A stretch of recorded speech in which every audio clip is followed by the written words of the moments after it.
Revision class है। आप NDA, दरोगा या कोई भी कॉम्पिटिटिव एग्ज़ाम की तैयारी कर रहे हो तो आप इसका फ़ायदा ले सकते हो।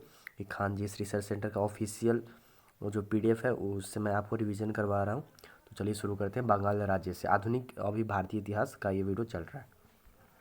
तो बंगाल राज्य से हम लोग स्टार्ट करते हैं। चलिए तो स्टार्ट करते हैं।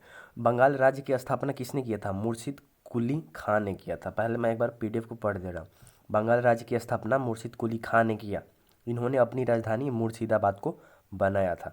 तो बंगाल राज्य की स्थापना, एक क्वेश्चन यहाँ पर बनता है, किसने किया था? मुर्शिद कुली खान। बंगाल राज्य की स्थापना किसने किया? मुर्शिद कुली खान ने किया था। इन्होंने अपनी राजधानी मुर्शिदाबाद को बनाया था। इनकी मृत्यु 1727 में हो गई थी। सुजाउद्दीन अगला शासक बना, किंतु 1739 में उनकी मृत्यु हो गई थी। अलीवर्दी खां अगला नवाब बना, 1756 में इसकी मृत्यु हो गई थी। तो देखिए, आपको ये सब ज़्यादा याद नहीं रखना है, मैं बता दे रहा हूँ आपको। एक्चुअली ये आपको मेन जो है ये याद रखना है मुर्शिद कुली खां वाला पोर्शन, और इनकी मृत्यु और राजधानी मुर्शिदाबाद और 1727 वाला पोर्शन याद कीजिएगा।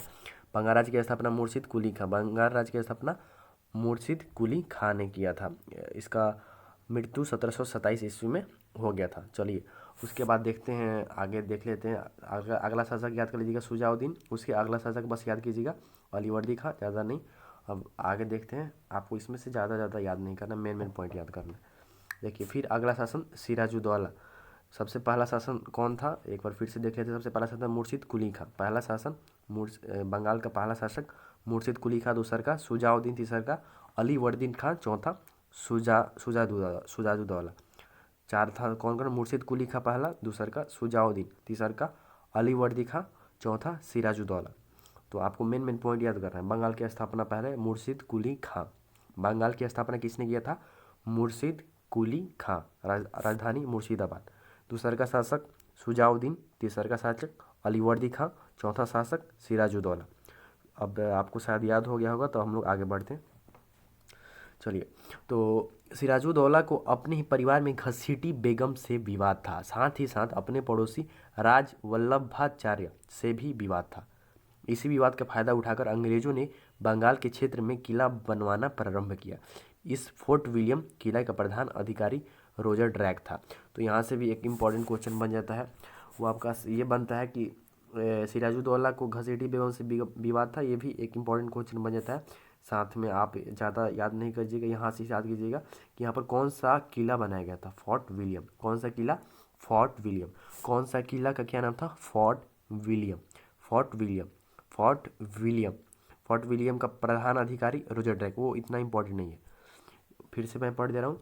सिराजुद्दौला अगला शासक बना था, किससे उसका विवाद था? घसीटी बेगम। उसका विवाद किससे था? घसीटी बेगम।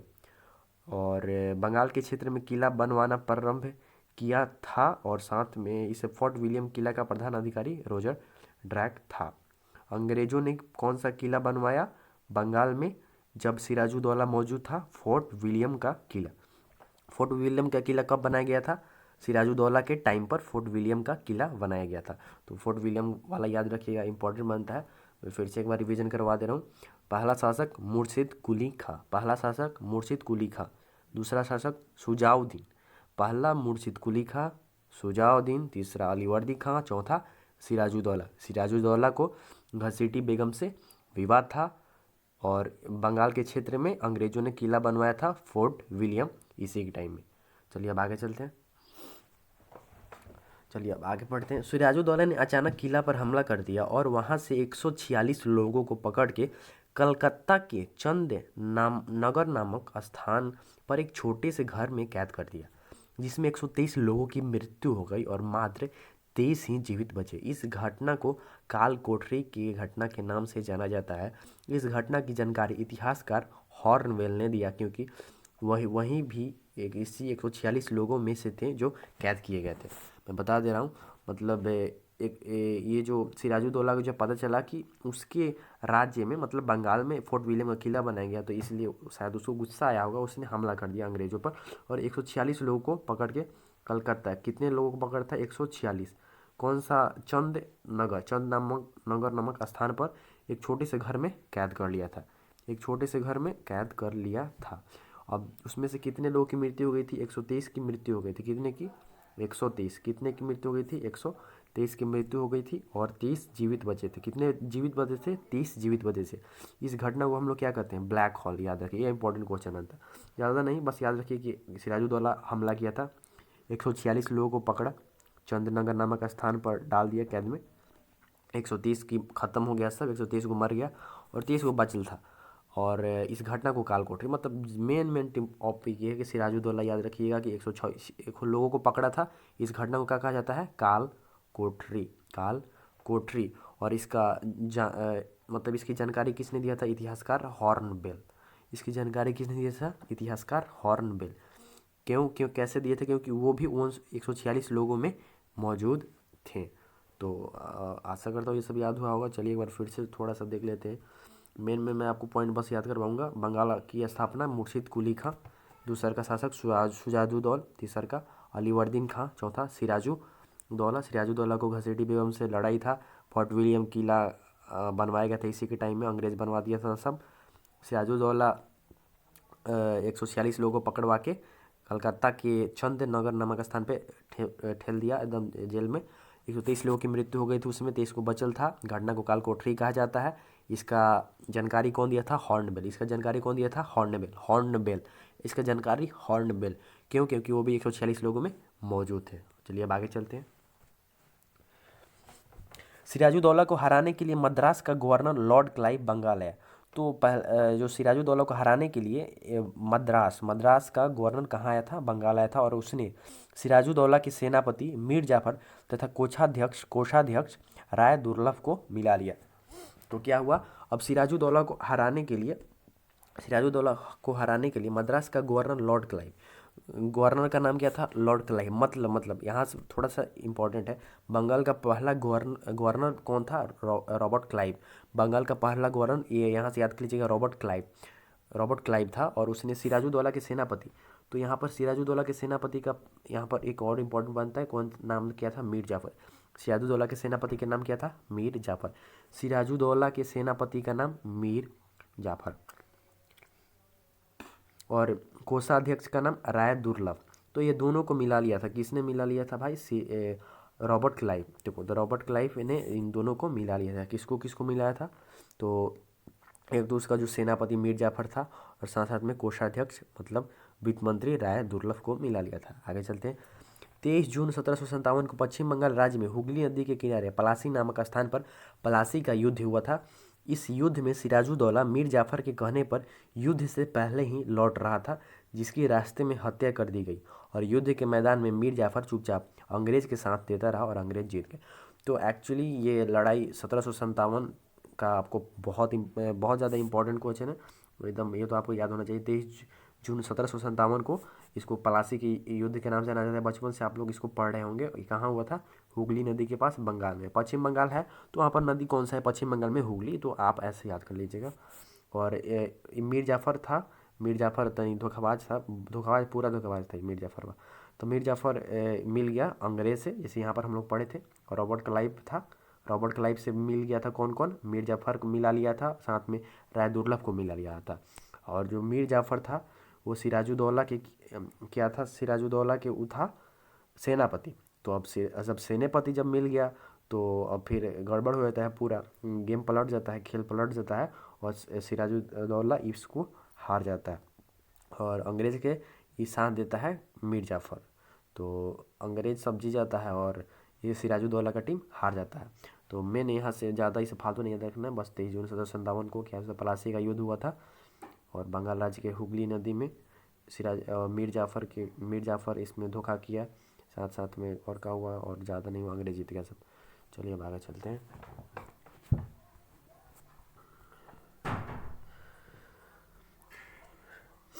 पूर्व शर्त के अनुसार मीर जाफर को बंगाल का नवाब बना दिया गया। तो उससे पहले ही शर्त लगाया गया था उसको, मतलब ऐसा कहा गया था कि अगर आप अंग्रेज़ों का साथ देंगे तो आपको बना दिया जाएगा बंगाल का नवाब। तो उसको बंगाल के नवाब बना दिया गया था। अंग्रेज़ों ने मीर जाफर से धन लेना प्रारंभ किया। फिर मीर जाफर ने उन्हें अत्यधिक धन दिया, किंतु धन जब समाप्त होने लगा तो मीर जाफर धन देने से कतराने लगा। इसी कारण अंग्रेज़ों ने मीर जाफर को हटाकर मीर कासिम को बंगाल का नवाब बना दिया। इससे बंगाल का प्रथम शांतिपूर्ण क्रांति कहते हैं। तो यहाँ पर भी आपको कुछ इंपॉर्टेंट क्वेश्चन बन जाते हैं। अब क्या हुआ कि जब मीर जाफ़र को तो बंगाल के नवाब बना दिया गया था, उन्हें सिराजुद्दौला तक ख़त्म हो गया था, तो मरा नहीं था, मतलब जिंदा था। अब देखो तब मीर जाफ़र से अंग्रेजवन अब घुमाने लगा, मीर जाफ़र के अपन अंगुली पर घुमाने लगा। तब मीर जाफ़र के धीरे धीरे धन उन खत्म होने लगा, धन खत्म होने लगा, तो बेचारा का देगा, ओकरा पास खत्म हो गया। तो अब मना कर दिया, तो ओकरा हटा के फिर मीर कासिम को बना दिया गया बंगाल का नवाब। तो फिर पहला नवाब कौन था? सबसे पहले का नाम, चलिए एक बार फिर से यहाँ पर मार देते हैं रिवीजन। देखिए, सबसे पहला मुर्शिद कुली खां था, दूसरा का में सुजाउद्दीन, तीसरा का में अलीवर्दी खां, चौथा में सिराजुद्दौला। ये चारों पहले लाइन से याद कीजिएगा, मुर्शिद कुली खां, सुजाउद्दीन, अलीवर्दी खां, सिराजुद्दौला। सिराजुद्दौला के बाद इसका हेथी बन गया, अंग्रेज सब किसको बना दिया था? अंग्रेज सब बना दिया मीर जाफ़र को। और मीर जाफ़र के बाद फिर कौन आ गया? मीर कासिम, मीर कासिम, मीर कासिम। अब इससे बंगाल का प्रथम शांतिपूर्ण क्रांति कहते हैं। इसको क्या कहते हैं? बंगाल का शांतिपूर्ण क्रांति। इसको क्या कहते हैं? बंगाल का प्रथम शांतिपूर्ण क्रांति, शांतिपूर्ण क्रांति। अब आगे चलते हैं। देखिए, आपको शायद याद हो गया होगा ये सब, जितना भी ज़्यादा अभी इंपॉर्टेंट क्वेश्चन नहीं बना है। देखो मैं बता दे रहा हूँ इंपॉर्टेंट क्वेश्चन क्या कहा है यहाँ पे। पहला बांगा राज्य की स्थापना मुर्शिद कुली खां, ये तो पहला शासक ये था। दूसरा का में इसका याद कर लेना सब। सेकंड में इसका अगला शासक सुजाउद्दीन, उसका अगला शासक अलीवर्दी खां, फिर सिराजुद्दौला। सिराजुद्दौला इंपॉर्टेंट क्वेश्चन बनता है, ये सब नहीं हो याद करेगा तो सब चलेगा, लेकिन सिराजुद्दौला के बारे में थोड़ा सा याद करना पड़ेगा। सिराजुद्दौला अगला शासक बना था। घसेटी बेगम से इसका विवाद था, यहाँ पर इसके कार्यकाल में फोर्ट विलियम का किला बनाया गया था।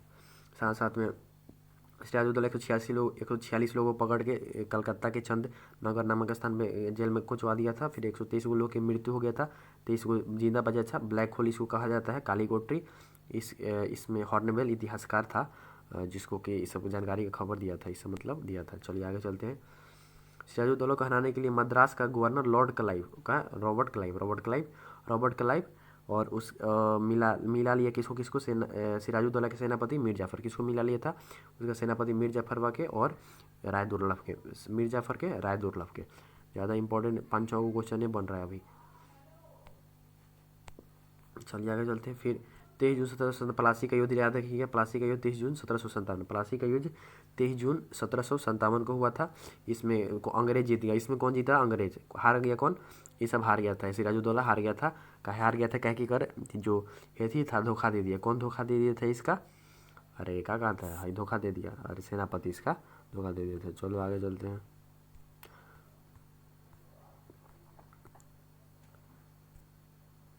पूर्व शर्त मीर जाफ़र को बंगाल का नवाब, अगला नवाब बनाया गया। मीर जाफ़र के बाद मीर जाफ़र जब धन खत्म हो गया तो धन नहीं दे रहा था, उसके बाद किसको बना दिया? मीर कासिम को। किसको? मीर कासिम को। मीर कासिम को इसे बंगाल का प्रथम शांतिपूर्ण क्रांति कहते हैं, बंगाल का प्रथम शांतिपूर्ण क्रांति कहते हैं। चलिए आगे चलते हैं। अब आते हैं दस्तक प्रणाली। देखिए दस्तक प्रणाली क्या है? दस्त एक प्रकार का शाही फरमान, जिस अंग्रेज के पास दस्तक होता था उसे बंगाल के क्षेत्र में कर में छूट दिया जाता था। अंग्रेजों ने इस दस्तक प्रणाली का दुरुपयोग प्रारंभ किया, जिस कारण मीर कासिम ने दस्तक प्रणाली को ही समाप्त कर दिया। इसी कारण अंग्रेज मीर कासिम का विरोध करना प्रारंभ किया। मीर कासिम ने अपनी राजधानी मुर्शिदाबाद से बिहार के मुंगेर लाया और मुंगेर में गोला बारूद का कारखाना खोला। चलिए अभी देख लेते हैं दस्तक क्या था भाई। तो एक प्रकार का शाही फरमान था। क्या था? दस्तक एक प्रकार का शाही फरमान। अंग्रेज के पास, किसके पास होता था? अंग्रेज के पास। इससे क्या होता था? कर में छूट। इससे क्या होता था? कर में छूट। अंग्रेजों इसका मतलब दुर्व्यवहार करने लगा, दुरुपयोग करने लगा और साथ साथ में इसका अंग्रेजी, लेकिन मीर कासिम इसका विरोध करने लगा, काहे कि इसका दुर्व्यवहार हो रहा था, दुरुपयोग हो रहा था। साथ साथ में मीर कासिम ने अपनी राजधानी को मुर्शिदाबाद से बिहार बना लिया था। पहले मुर्शिदाबाद था राजधानी, पते है मुर्शिदाबाद, जो कि वो रखा था पहला शासक इसका मुर्शिद कुली खां। तो और इसका राजधानी बिहार से बिहार के मुंगेर में लेके कौन आया था? मीर कासिम राजधानी मुंगेर में लेके आया था और मुंगेर में गोला बारूद का कारखाना खोला था। फिर से दस्तक प्रणाली बस एक शाही फरमान, तो ज़्यादा याद नहीं रहेगा, फालतू नहीं। शाही फरमान था, कर में छूट जाता था, अंग्रेज इसका दुरुपयोग करने लगा सब, इसीलिए मीर कासिम इसका विरोध किया। साथ साथ में मीर कासिम के बारे में तनीसा, इसका राजधानी मुर्शिदाबाद से बिहार के मुंगेर लाया, गोला बारूद का कारखाना खोला। और अंग्रेज़ों के मीर कासिम जब पसंद नहीं है इसका नीति ख़त्म तो इसको हटा दिया, मीर कासिम को हटा दिया, फिर मीर जाफ़र को लेके आ गया। चलिए, तो अब हो गया होगा ये सब। तो यहाँ पर मेन एक यहाँ से फिर से एक बार प्लासी का युद्ध 23 जून 1757 को हुआ था। और दस्तक प्रणाली आया, शाही फरमान था, कर में छूट मिलता था अंग्रेज इसका दुरुपयोग किया, इसलिए मीर कासिम इसको विरोध किया, तो मीर कासिम को हटा दिया गया। मीर कासिम को फिर मीर जाफ़र को पुनः बंगाल का नवाब बना दिया गया। आगे चलते हैं। चलिए बक्सर के युद्ध देखते हैं। बक्सर का अबदस्त नवाब, जो बक्सर का जो नवाब था हटाया गया। कौन हटा दिया गया था? किसको? पहिल का हवियत के सिराजुद्दौला को हटा दिया गया था। वहाँ के नवाब सिराजुद्दौला तथा दिल्ली में मुगल बादशाह शाह आलम दू के साथ मिलकर एक तिलगुट सेना का गठन किया। मतलब जो हटाया हुआ नवाब सिराजुद्दौला और जो दिल्ली में मुगल बादशाह शाह आलम दू था, दोनों के मिल के एक तिलगुट सेना बनाया। इस सेना का नेतृत्व शाह आलम द्वितीय कर रहा था। शाह आलम द्वितीय दिल्ली का मुगल बादशाह था। तो तीनों ये सब मिल के नेतृत्व कर रहा था, एगो सेना के बनाया था तिलगुट सेना। तिलगुट सेना का सामना बिहार के बक्सर में अंग्रेजों से हुआ। तिलगुट सेना का सामना बिहार के बक्सर में किससे हुआ था? अंग्रेजों से हुआ था। बिहार के बक्सर में किससे हुआ था? ये बिहार के बक्सर में अंग्रेजों से हुआ था। यहाँ पर कहीं बक्सर पड़ता है, इधर तो नहीं पड़ेगा, बता दे रहे हैं। देखो यहाँ ये है, ऐसे ऐसे जाता है, पता ना कैसे यहाँ बक्सर कहीं है, तो यहीं पर तिलगुट सेना आया था। तो एक अंग्रेज वहाँ से आया था, एगो दिल्ली से आया था सब। वो कौन? दिल्ली से कौन था? शाह आलम द्वितीय। दिल्ली से शाह आलम द्वितीय था। और एक वो सुजादुद्दौला ये था। सब मिलकर तिलगुट सेना का बनाता है सब। तिलगुट सेना का सामना बिहार के बक्सर में हुआ था।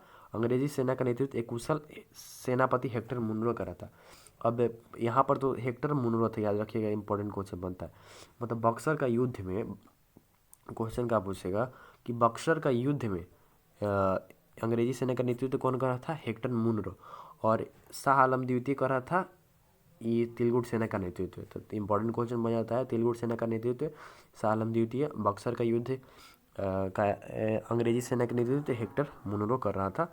इस युद्ध में तिलगुट सेना पराजित हुई तथा अंग्रेजी विजय हो गए। तिलगुट सेना इसमें मतलब हार गया था। अब सिंपल है कि भारत वाला तो शुरुआत में हारवे करता है, इसमें कोई ऐसा थोड़ी है। शुरुआत में ये सब भारत हारते गया था, तिलगुट सेना पराजित हुआ था और अंग्रेज विजय हो गए थे। यहाँ पर मेन हुआ था तिलगुट सेना की हार हो जाती है और 1765 में शाह आलम द्वितीय के साथ इलाहाबाद का संधि कर लिया जाता है। आगे चलते हैं। तो इस संधि के तहत शाह आलम द्वितीय ने बिहार, बंगाल और उड़ीसा की दीवानी अंग्रेजों को सौंप दी। किसको सौंप दी? अंग्रेजों को सौंप दी। इस प्रकार बंगाल के क्षेत्र में द्वैध शासन प्रारंभ हो गया। इस समय कंपनी का गवर्नर लॉर्ड रॉबर्ट क्लाइव था, मतलब वही रॉबर्ट क्लाइव था। लॉर्ड क्लाइव को भारत में द्वैध शासन का जनक, लॉर्ड नहीं कहना, क्लाइव को भारत में द्वैध शासन का जनक कहते हैं। बंगाल का अंतिम नवाब मुबारक शाह था। इसके बाद बंगाल पर अंग्रेजों का अधिकार हो गया। चलिए यहाँ पर मेन पॉइंट याद होता है। तो चलिए जो दीवानी थी ये किसको सौंप दिया गया? एक मिनट। चलिए, ये जो बिहार, बंगाल और उड़ीसा की जो दीवानी था ये किसको सौंप दिया गया? अंग्रेजों को। कब सौंपा गया? ये सौंपा गया था इलाहाबाद की संधि। इलाहाबाद की संधि अंग्रेजों और दिल्ली के बादशाह शाह आलम द्वितीय के साथ हुआ था। ये बहुत इंपॉर्टेंट क्वेश्चन बनता है, आप याद कर लीजिएगा। और इस जितने भी ये सब प्रोसेस था, इस सब के दौरान कौन था? Robert Clive. गवर्नर कौन था? रॉबर्ट क्लाइव, याद कर लीजिएगा, बहुत इंपॉर्टेंट क्वेश्चन है। रॉबर्ट क्लाइव को भारत में द्वैध शासन का जनक, ये भी बहुत इंपॉर्टेंट क्वेश्चन है, आपको आगे भी पीडीएफ में मिलेगा। भारत का द्वैध शासन का जनक किससे कहते हैं? रॉबर्ट क्लाइव को। द्वैध शासन का जनक रॉबर्ट क्लाइव को। चलिए थोड़ा सा और एक बार पीछे से देख लेते हैं। बक्सर का युद्ध कब हुआ था? 1764 में। प्लासी का युद्ध 1757 में। प्लासी का युद्ध कौन सी नदी के पास? हुगली नदी के पास। बक्सर का युद्ध किसके बीच हुआ था? तो तिलगुट सेना के बीच और किसके बीच? तिलगुट सेना के बीच और अंग्रेजों के बीच हुआ था। इसमें अंग्रेजों का नेतृत्व कौन कर रहा था? तो इसमें अंग्रेजों का नेतृत्व कौन कर रहा था? Hector Munro. और तिलगुट सेना का नेतृत्व कौन कर रहा था? तो तिलगुट सेना का नेतृत्व कौन कर रहा था? शाह आलम द्वितीय। इसमें जीत किसकी हुई थी? तो इसमें जीत किसकी हुई थी? अंग्रेजों की इसमें जीत हुई थी। किसकी जीत हुई थी? इसमें अंग्रेज़ों की जीत हुई थी। और जब अंग्रेज जीत गया तो शाह आलम द्वितीय के साथ कौन सा संधि हुआ? इलाहाबाद की संधि। कौन सा संधि हुआ? इलाहाबाद की संधि। याद कर, ये सब याद रखिएगा, बहुत इंपॉर्टेंट है, इलाहाबाद की संधि। साथ साथ में उसी टाइम बिहार, बंगाल और उड़ीसा की दीवानी इलाहाबाद की संधि में किसको दे दिया गया? अंग्रेज़ों को दे दिया गया। तो बंगाल में द्वैध शासन प्रारंभ हो गया। और ये टोटल प्रोसेस के दौरान वहाँ का गवर्नर कौन था? गवर्नर याद रखिएगा, बंगाल का गवर्नर रॉबर्ट क्लाइव। और एक और इम्पोर्टेंट, द्वैध शासन का जनक रॉबर्ट क्लाइव को। द्वैध शासन का जनक किससे कहा जाता है? रॉबर्ट क्लाइव को। अब ये छोड़ छाड़ दीजिएगा, ये सभी उतना इंपॉर्टेंट नहीं है। चलिए आगे चलते हैं। अभी इसके बाद बंगाल पर अंग्रेज़ों का अधिकार हो गया। तो आपको समझ में आ रहा होगा धीरे धीरे जो अंग्रेज सब है ये अपना अपना बंगाल पर तो पूरा कब्जा कर लिया है। अब देखते हैं यूरोपीय भारत कंपनियों का भारत में आगमन, मतलब कैसे कैसे है। तो इसका एक ट्रिक है। तो आप अगर खान सर से पढ़ के आए होंगे तभी ये वीडियो देखिए, क्योंकि आपको बस ये रिवीजन वीडियो और कुछ नहीं है। पेड कर दे फीस, एक सर ने भी बताया था, पेड कर दे फीस। तो यहाँ से पी से स्टार्ट होता है पुर्तगालीस, पी से पुर्तगालीस, पी से पुर्तगालीस, ई से इंग्लैंड वाला, डी से डच वाला आया था। सब कर हटा दो, कर भाड़ में गया, कर को छोड़ दो। दे से डेनमार्क, फी से फ्रेंच और स से स्वीडिश। तो आपको ट्रिक याद हो गया होगा। फिर से पी से पुर्तगाली आया था 1498 में, 1498 में पुर्तगाली, 1498 पुर्तगाली, 1498। इंग्लैंड वाला आया था 1600 में, इंग्लैंड वाला 1600 में, डच वाला 1602 में, डच वाला 1602 में। फिर डेनमार्क वाला 1616 में, फ्रेंच वाला 1664 में। इसको क्रम वाइज याद कर लीजिएगा, याद हो जाएगा। पुर्तगाल वाला 1498, पुर्तगाल वाला तो याद होगा पहले ही से, इंग्लैंड वाला याद होगा। तो अब इसमें डच वाला याद कर लीजिए 1602, डेनमार्क 1616, फ्रेंच 1664। सबसे लास्ट में कौन आया था? फ्रेंच। सबसे लास्ट में कौन आया था? फ्रेंच। चलिए अब आगे चलते हैं। चलिए अब कंपनी के बारे में पढ़ लेते हैं। तो ईस्ट इंडिया कंपनी की स्थापना, जैसे कि मैंने अभी भी बताया था, कब हुआ था? 1498 में। ईस्ट इंडिया कंपनी की स्थापना 1498 में। ब्रिटिश ईस्ट इंडिया कंपनी, इसका स्थापना 1600 में। ब्रिटिश ईस्ट इंडिया कंपनी, इसकी स्थापना 1600 में। डच ईस्ट इंडिया कंपनी 1602 में। डच ईस्ट इंडिया कंपनी 1602 में। डेनमार्क वाला का याद कर लीजिएगा 1616 में। और फ्रेंच वाला का भी याद कर लीजिएगा 1664 में। फ्रेंच वाला का 1664 में। स्वीडिश का याद कीजिए, कोई बात नहीं, चाहे नहीं, लेकिन याद कर लीजिए, भी इंपॉर्टेंट बन जाएगा 1731 में। वैसे उतना ज़्यादा इंपॉर्टेंट नहीं है। चलिए फिर अब एक बार फिर रिवीजन कर लेते हैं, नहीं तो आप लोग साथ भूल जाइएगा। क्योंकि यहाँ पर पहले देखिए, पुर्तगाली 1498, आँख बंद करके बोलिएगा, पुर्तगाली 1498, इंग्लिश 1600, उसके बाद 1602, ऐसे पहले याद कर लीजिए। 1498, 1600, 1602, 1616, 1664, 1498, 1600, 1602, 1616, 1664, ऐसे याद कर लीजिएगा। तो पुर्तगाली 1498, इंग्लिश इंग्लैंड वाला मतलब 1600, डी से डच वाला 1602 में, डी से डेनमार्क वाला 1616 में। फीस वाला कब आया था? मतलब फीस मतलब एफ से फ्रेंच वाला 1664 में आया था। अब पुर्तगाल वाला सबसे पहले कौन सा प्लेस पर अपना फैक्ट्री खोला था पहला? तो कालीकट। पुर्तगाल वाला कहाँ पर? कालीकट। तो पुर्तगाल वाला कालीकट। और इंग्लैंड वाला फैक्ट्री सूरत में। इंग्लैंड और फ्रेंच दोनों सूरत में अपना पहला फैक्ट्री खोला था, याद रखिएगा। इंग्लैंड और फ्रेंच दोनों अपना पहला फैक्ट्री कहाँ खोला था? सूरत में। पुर्तगाल वाला पहले याद कर लीजिएगा, पुर्तगाल का कालीकट, पुर्तगाल कालीकट, पुर्तगाल कालीकट, पुर्तगाल कालीकट, पुर्तगाल कालीकट, पुर्तगाल कालीकट। इंग्लैंड वाला सूरत, इंग्लैंड सूरत, इंग्लैंड सूरत, इंग्लैंड सूरत, इंग्लैंड सूरत, इंग्लैंड सूरत। डच मछली, देखो डच का याद कर लो, डी से डच, एम से मछलीपट्टनम, तो डीएम, डच वाला का डीएम, डच वाला का डीएम, डीएम याद कर लेना। डी डच वाला का मछलीपट्टनम, फ्रेंच वाला का सूरत, फ्रेंच वाला भी सूरत। फ्रेंच और अंग्रेजी, अंग्रेजी और फ्रेंच, अंग्रेजी फ्रेंच में मिलता जुलता भाषा है, तो इसका दोनों का सूरत, इसका दोनों का सूरत। चलिए आगे चलते हैं। अब पुर्तगाल ईस्ट इंडिया कंपनी के बारे में हम लोग पढ़ते हैं। मैं एक बार पीडीएफ पढ़ दे रहा हूँ। पुर्तगाल ईस्ट इंडिया कंपनी, इसकी स्थापना 1498 में हुई थी। इसकी स्थापना कब हुई? 1498 में। 17 मई 1498 को पुर्तगाली नाविक वास्को डी गामा केरल के कालीकट बंदरगाह पर पहुंचा। वहां के शासक जमोरी ने उनका बहुत स्वागत किया और उसकी जहाज़ को मसालों से भर दिया। इन मसालों के अतिरिक्त वास्को डी गामा कुछ और भी मसाले खरीदे, जिसे वो यूरोप में बेचकर 60% मुनाफा, 60 गुना मुनाफा कमाया था। तो यहाँ पर इंपॉर्टेंट बहुत सारा क्वेश्चन बनता है। पहले पुर्तगाली ईस्ट इंडिया कंपनी, जैसे कि 1498 मैंने आपको बताया, कहाँ पर, केरल के कालीकट। सबसे पहला पुर्तगाली नाविक कौन था, ये भी आता है आपको, वास्को डी गामा। कहाँ आया था, केरल के कालीकट, मैंने बताया आपको। उसका स्वागत राजा कौन किया था, केरल के राजा जेमोरिन, केरल के राजा जेमोरिन, केरल के राजा जेमोरिन, वहाँ के राजा के जेमोरिन कहाँ ही जाता था। और जब वो फिर यहाँ से मसाला लेके गया था, वो मसाला लेके गया था वहाँ कितना, 60 गुना मुनाफा कमाया था, 60 गुना, वो 60 गुना मुनाफा कमाया था। अब आगे चलते हैं, कुछ और पढ़ लेते हैं। 1502 में वास्को डी गामा फिर से भारत आया था। सबसे पहले भारत कब आया था, 1498 में। कब, 1498 में पहला बार भारत आया था। दूसरा बार कब आया, 1502 में, 1502 में। और फिर आया था 1503 में, और 1503 में कोच्चि का किला जीता था, कोच्चि का किला जीता था। 1505 में, ये 1505 में पुर्तगाल ने फ्रांसिस्को डी अल्मीडा को गवर्नर नियुक्त किया। किसको गवर्नर नियुक्त किया 1505 में, फ्रांसिस्को डी अल्मीडा।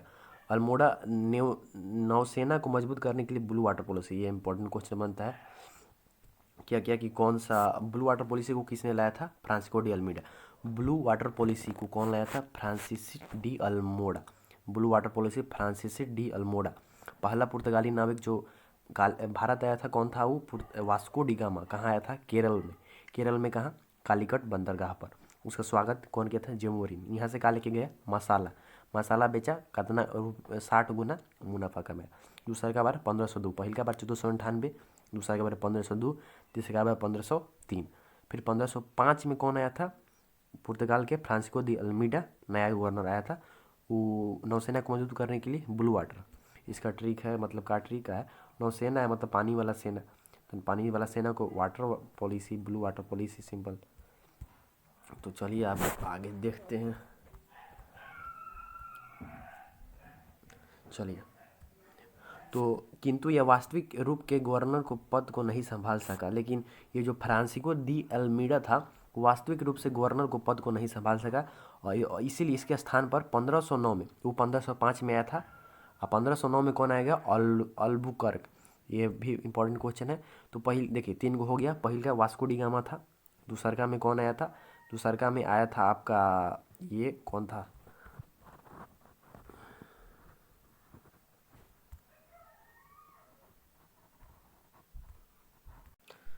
चलिए अब आगे चलते हैं।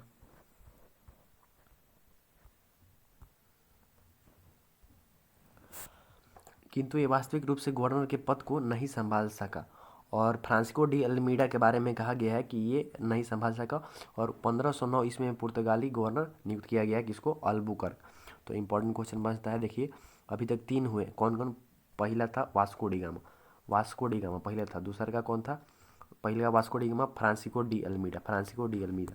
तीसरा का कौन था, अल्बुकर्क, अल्बुकर्क। तो याद रखिएगा, आपको याद भी हो रहा होगा धीरे धीरे। अल्बुकर्क को ही पुर्तगाल का वास्तविक शासन थे। यहाँ फिर एक इम्पोर्टेंट क्वेश्चन पूछता है, पुर्तगाल का वास्तविक शासक अल्बुकर्क को, पुर्तगाल का वास्तविक शासक, वास्तविक गवर्नर अल्बुकर्क। पुर्तगाल का वास्तविक गवर्नर किसको कहते हैं, अल्बुकर्क को।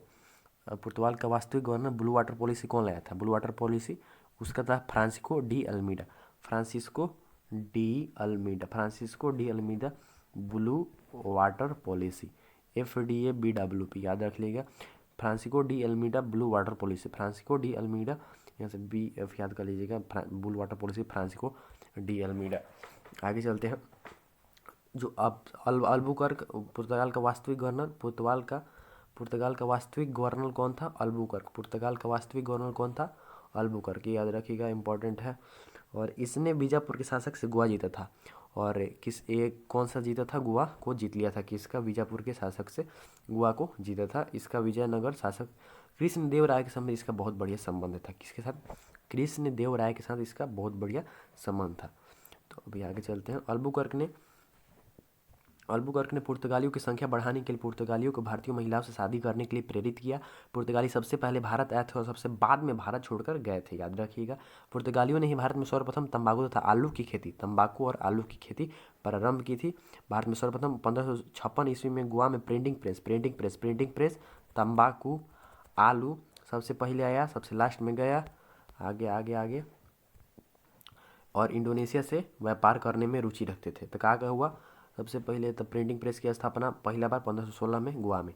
फिर इंडोनेशिया से व्यापार करने में ये सब उस सबको अच्छा लगता था।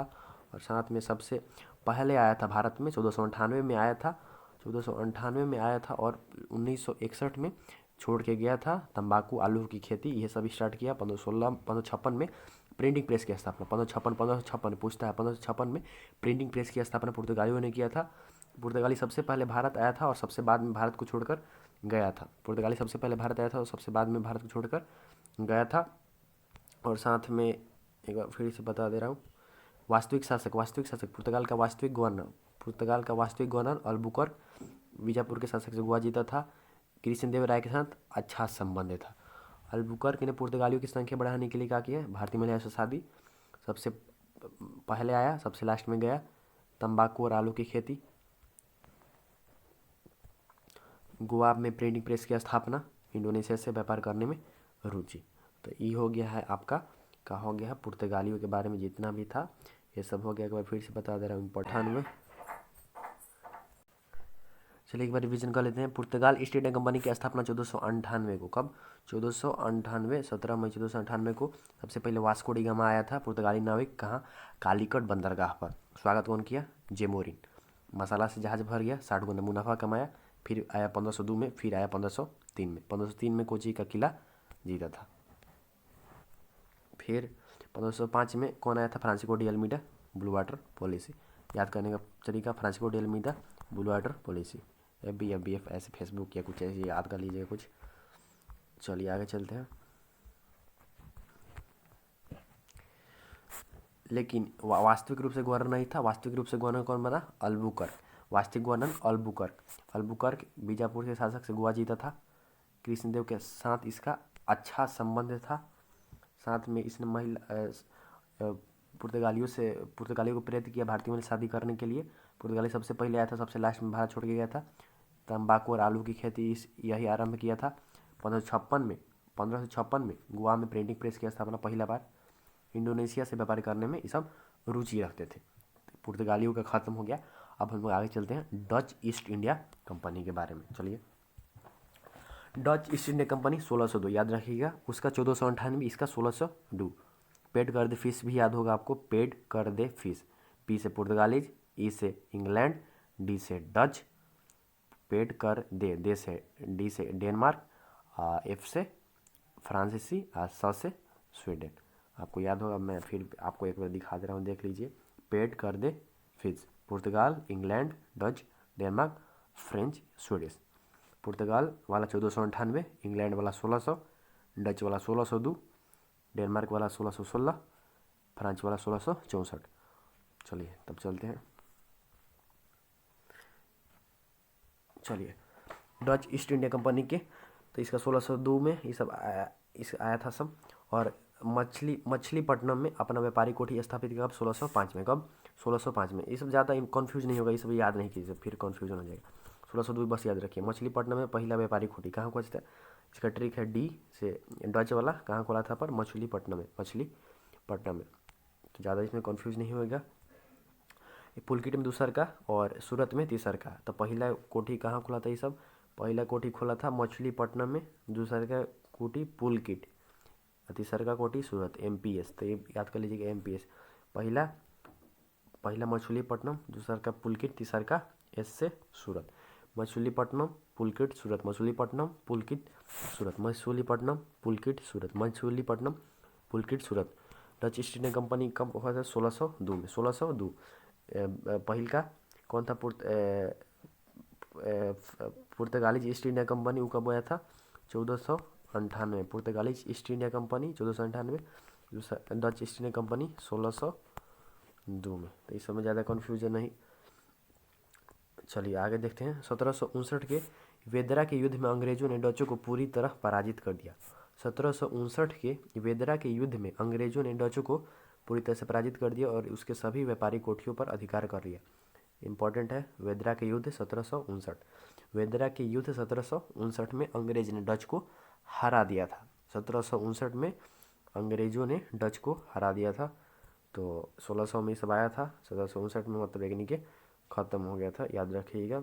इसका पहला कहाँ खुला था? मछलीपट्टनम में व्यापारी कोठी पहला मछलीपट्टनम में, दूसर का पुलकित, तीसर का सूरत। पहला मछलीपट्टनम, पहला मछलीपट्टनम एम, फिर P S, M P S, M P S, Machilipatnam, Machilipatnam Pulicat Surat, Machilipatnam Pulicat सूरत।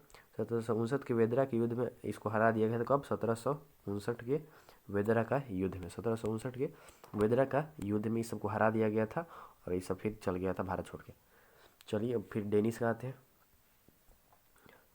डेनिस ईस्ट इंडिया कंपनी 1616, तो हम एगो बताए भी थे पहले 1498 याद रखिए, फिर 1600 याद रखिए, 1600 में अंग्रेज आया था, फिर 1602 याद रखिए, ऐसे ही 1616 याद रखिए, फिर 1664 याद रखिए,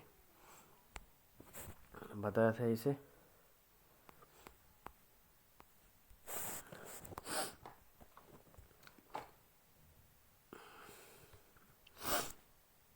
चलिए डेनिस ईस्ट इंडिया कंपनी के बारे में पढ़ लेते हैं। तो ये सब 1616 में आया था। पहली व्यापारी कोठी त्रावणकोण, त्रावणकोण। डेनिस वाला कहाँ खुला था? त्रावणकोण। डेनिस वाला कहाँ खुला था? त्रावणकोण। डेनिस वाला त्रावणकोण, डेनिस वाला त्रावणकोण। दूसरी बंगाल, ये सब नहीं याद कीजिए, पहले त्रावणकोण याद रखिए। व्यापारी कोठी का विस्तार अधिक नहीं हुआ, अधिक इस सब ज़्यादा मतलब कोई ऐसे नहीं था। और ये सब अपन बेच बाज के जितना सा कोठी सब 1545 ईस्वी में छोड़ छाड़ के चल गया भारत के। 1545 ईस्वी में ये सब अपन कोठी बेच बाज के छोड़ दिया। तो इसका बस ये याद रखिए, इंपॉर्टेंट क्वेश्चन ही 1616 कहाँ हुआ था? Travancore. Important 1616 Danish East India company 1616 Kerala के त्रावणकोण में खुला था। 1945 में अपन सब बेच बाज के चल गया था अपन देश। फ्रांसीसी ईस्ट इंडिया कंपनी के पढ़ते हैं आप। फ्रांसीसी ईस्ट इंडिया कंपनी, इसकी स्थापना 1664 ईस्वी में राजा लुई 14वां, देखिएगा यहाँ पर कौन खुला था? लुई 14वां 1664 में। कब? 1664 में लुई 14वां। पहला व्यापारी कोठी 1669 में सूरत में खुला था। ये सब आया था सब। इसकी स्थापना मतलब फ्रांसीसी ईस्ट इंडिया कंपनी की स्थापना कब हुआ था? 1664 में। और कहाँ पहला खोला था? 1669 ईस्वी में सूरत में खोला था सब। कहाँ पर? सूरत में। सूरत में खोला फ्रांसिको ने। दूसरा व्यापारी मछलीपट्टनम, तो ये सब उतना याद नहीं रखिएगा, शायद कन्फ्यूजन हो जाएगा। पहला बस याद रखिए, अभी इसका बाद में याद कर लीजिएगा। कौन? लुई 14वां के समय था वो सब 1664 में। और पहला व्यापारी 1669 में सूरत में खुला था। फिर से एक बार बता दे रहे हैं, जैसे कि जो ब्रिटिश वाला भी था ईस्ट इंडिया कंपनी, उसका भी कहाँ था? सूरत में था। उसका भी कहाँ था? सूरत में। और जो ये फ्रांसीस वाला है, इसका भी कहाँ है? सूरत में, याद कर लीजिएगा। और साथ में जो डच वाला था, डच वाला, तो डच वाला का फार्मूला है DM। डच वाला के मसूलीपट्टनम और एक था डेनिस। तो डेनिस का कहाँ था? त्रावणकोण केरला में। तो या ये सब इम्पोर्टेंट क्वेश्चन है, भुलाएगा नहीं। चलिए आगे चलते हैं। पहला व्यापारी कोठी कहाँ? सूरत में। पहला इसका व्यापारी कोठी सूरत में। ये सब फ्रेंच ईस्ट इंडिया कंपनी की स्थापना किसके समय में? लुई 14वां के समय में, 1664 ईस्वी में। किसके समय में? लुई 14वां के समय में, 1664 ईस्वी में हुआ था। फ्रांसीसियों ने बीजापुर के शासक से आज्ञा लेकर 1673 में पुडुचेरी शहर की स्थापना की। अब इम्पोर्टेंट क्वेश्चन बनता है, पुडुचेरी शहर की स्थापना किसने किया था? तो फ्रांसीसी ने। पुडुचेरी शहर की स्थापना किसने किया था? फ्रांसीसी ने। एक बार मन में इसको रखिए कि ये आया है क्वेश्चन में, एक क्वेश्चन आया है फ्रांसीसी को पुडुचेरी शहर की स्थापना किसने की, और 4 गो ऑप्शन दिया है नीचे। अंग्रेजों ने, फ्रांसीसियों ने, डच वालों ने, डेनिस ने। तो यहाँ पर मन में ऐसा फिगर बनाइएगा और मारिएगा वहाँ पर कि फ्रांसीसियों ने उसका टिक, फ्रांसीसियों पर टिक कीजिएगा मन में। ये ऐसा आपको बहुत जल्दी याद होगा। आगे चलते हैं। पुडुचेरी की स्थापना फ्रांसिस मार्टिन ने किया था। कौन? Francis Martin. तो वो जो पुडुचेरी शहर था उसका कौन स्थापना किया था? मार्टिन। पुडुचेरी की स्थापना मार्टिन। पुडुचेरी गवर्नर डुप्ले ने 1742 ईस्वी में भारत में फ्रांस का गवर्नर बना। तो डुप्ले कब गवर्नर बना था? भारत में फ्रांस का गवर्नर कब बना था? 1742 में। डुप्ले कब बना था? 1742 ईस्वी में। डुप्ले 1742 में फ्रांस का गवर्नर बना था। ये सब आया कब था? फ्रांस वाला पहला कोठी फ्रेंच ईस्ट इंडिया कंपनी की स्थापना 1664 में। पहला कोठी कब खुला था? 1669 में। कहाँ में? फ्रांस वाला सूरत और अंग्रेज वाला भी सूरत। कहाँ पर? सूरत में। अब साथ साथ में पुडुचेरी की स्थापना कौन किया? चारों ऑप्शन सोचिए। Francis. Martin, Francis Martin, France के मार्टिन था तो वह किया था। फ्रांसिस गवर्नर डुप्ले ने 1742 ईस्वी में भारत में फ्रांस का गवर्नर बना था। फ्रांसिस डुप्ले, याद रखिएगा, डुप्ले भारत में फ्रांस का गवर्नर बना था डुप्ले। इसी समय का कर्नाटक युद्ध हुआ था, कर्नाटक युद्ध हुआ इसी के समय। और 1760 में वांदीवास के युद्ध में अंग्रेज ने फ्रांसीसियों को पूरी तरह से पराजित कर दिया। फ्रांसीसियों का भारत के अधिक क्षेत्रों पर अधिकार नहीं था, किंतु वे आज़ादी के बाद तक भारत में रहे और 1956 में इसमें भारत छोड़कर चले गए थे। तो यहाँ से भी इंपॉर्टेंट क्वेश्चन बनता है, बहुत इंपॉर्टेंट। वांडीवास का युद्ध 1760, वांडीवास का युद्ध 1760, वांडीवास का युद्ध किसके किसके बीच था? तो ये फ्रांसीसियों के बीच था और अंग्रेजों के बीच था। अब मैं आपको थोड़ा सा पीछे ले जा रहा हूँ। वेदरा का युद्ध किसके किसके बीच था? फ्रांसीसियों के बीच था और डच लोगों के बीच था। वेदरा का युद्ध फ्रांसीसियों के बीच था और डच लोगों के बीच था। इससे एक साल पहले 1759 में वेदरा का युद्ध हुआ था और वांडीवास का युद्ध 1760 में हुआ था। तो इसके युद्ध के बाद भी मतलब अधिकार तो हो गया था, लेकिन भारत में ये सब फिर भी रह रहा था। और 1956 में ये सब, जब भारत आज़ाद होता है तो आज़ादी के कुछ साल बाद ये सब भारत को छोड़ के गया था। और ये कर्नाटक युद्ध इसी टाइम में हुआ था। अब फिर से एक बार थोड़ा सा देख लेते हैं, यहाँ से मैं आपको दिखा दे रहा हूँ। जो देखिए, डच ईस्ट इंडिया कंपनी के जो लड़ाई हुआ था 1759 का वेदरा युद्ध, 1759 का वेदरा युद्ध में युद्ध कर दिया था। चलिए आगे चलते हैं, ये हो गया।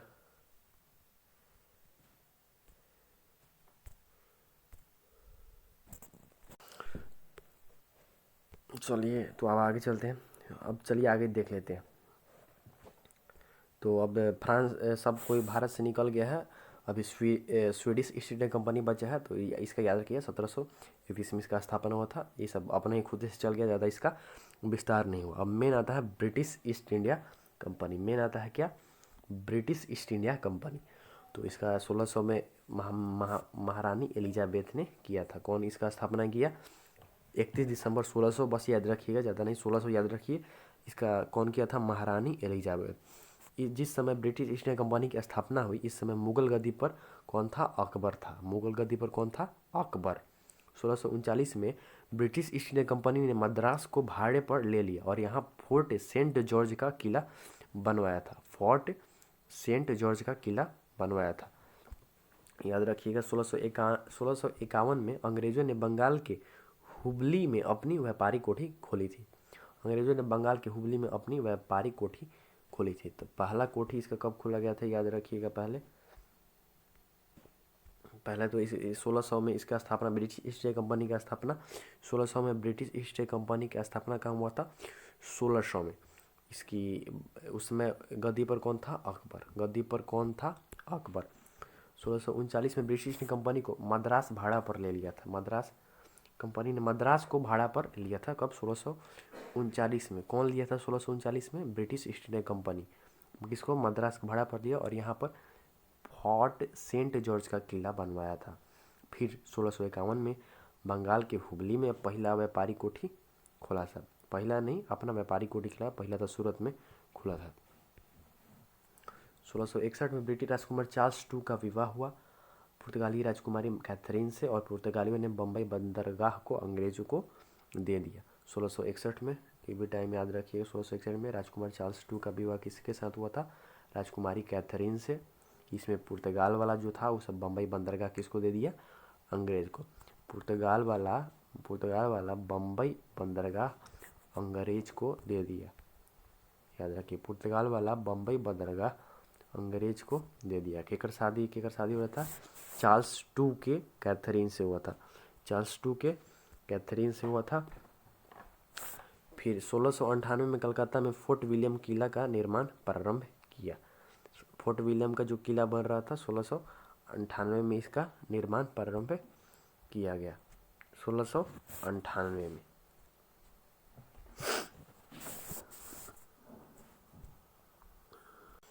1698 में कलकत्ता में फोर्ट विलियम किला का निर्माण प्रारंभ हुआ था, याद कर लीजिएगा।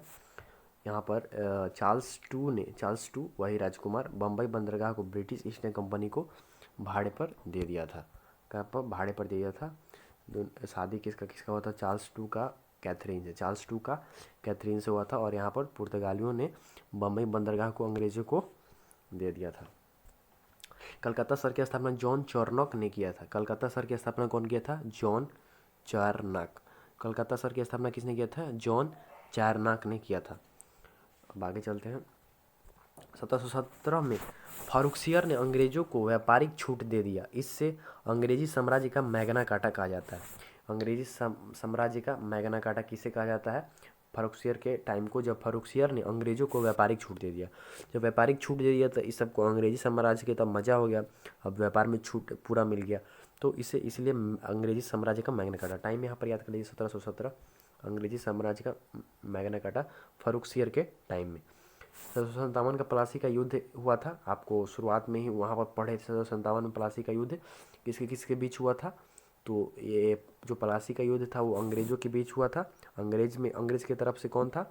तो अंग्रेज की तरफ से रॉबर्ट क्लाइव, बंगाल के पहला गवर्नर, और उधर था सिराजू दौला। तो सिराजू दौला इसमें हार गया था। आपको पता होगा क्या है कि मीर जाफर जो था वो धोखा दे दिया था, इसीलिए इसमें 1757 में अंग्रेज सब जीत गया और वो हार गया था। चलिए वही पढ़ते हैं फिर से। 1757 ईस्वी में प्लासी के युद्ध के बारे में अंग्रेजों ने बंगाल के क्षेत्र पर अप्रत्यक्ष रूप से शासन करने लगे। युद्ध के बाद मतलब जीत गया तो यहाँ पर अप्रत्यक्ष रूप से शासन करने लगा। यह युद्ध अंग्रेजों को बंगाल में पैर जमाने का मौका मिल गया। इस मतलब युद्ध के बाद अब जीत गया तो वहाँ पर अब अपना शासन कर लिया। फिर आपको याद होगा पहले तो 1757 का एक लड़ाई हुआ था, फिर एक हुआ था 1759, आपको याद होगा वेदरा, 1759 वेदरा का युद्ध। वेदरा का युद्ध किसके किसके बीच हुआ था?